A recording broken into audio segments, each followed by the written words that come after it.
Last weekend I hiked in the Grand Canyon, like I've done many times before. But this time I was taking on the Grandview Trail, which leads down to a wonderful place called Horseshoe Mesa. I've been on the trail a few times, but it's steep and it can be hot in the summer months and in the fall and in the spring. This time though, I came prepared, gave myself plenty of time to do the hike, and was ready to kick butt. I've hiked various trails in the Grand Canyon. I can say that this one is one of the toughest. In the late 1800s, a gentleman named Pete Barry came to the Grand Canyon looking for opportunity. He found it in mining and also set up a hotel and some visitor services at the Grand Canyon. Before the Grand Canyon was a national park, Pete could get you around and provide everything visitors needed for a great Grand Canyon experience. Pete's hotel at the rim is gone, but down at the end of the Grandview Trail, deep in the canyon, are the remains of the mining operation, including old mining equipment and a stone cabin. The more I learned about Pete Barry, his mining, and his entrepreneurship, the more I wanted to get down there and check it all out. The trail isn't too long. It's about 3 miles to get down to Horseshoe Mesa. Of course, that means 3 miles back out. And let me tell you, this trail is steep. Doing it is like climbing down a mountain and then back up.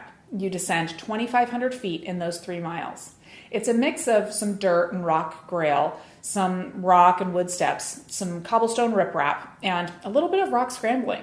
And this trail isn't maintained either, which means that although the trail is pretty clean and easy to find, there are areas that are washed out and a bit dangerous. However, that means that there's not a whole lot of other people on it, and no mules. So I've been seeing Horseshoe Mesa from the rim for years, and I chose a pretty and clear but really warm day to make my attempt.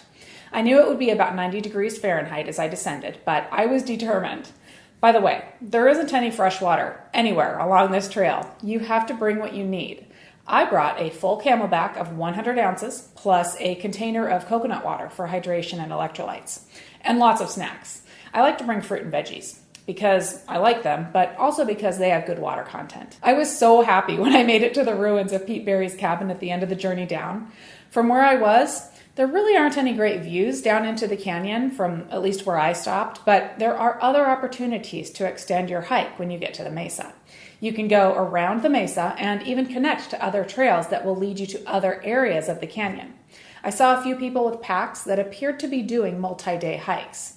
Speaking of which, there is a small campground and one restroom on Horseshoe Mesa. I didn't go in search of it, but I did see the area when I was hiking back out. Speaking of the hike out, I got really lucky. The clouds rolled in after about a mile up, which made the last 2 miles of super steep hiking much easier. I took the hike so slow. It made getting out much more enjoyable, and I didn't feel like I was going to keel over once I finally reached the top. I definitely recommend this hike, both for the beauty of the Grand Canyon and the history behind Grandview Point, Pete Barry, his mine, and early canyon tourism efforts. I would recommend that this not be your first Grand Canyon trail, though.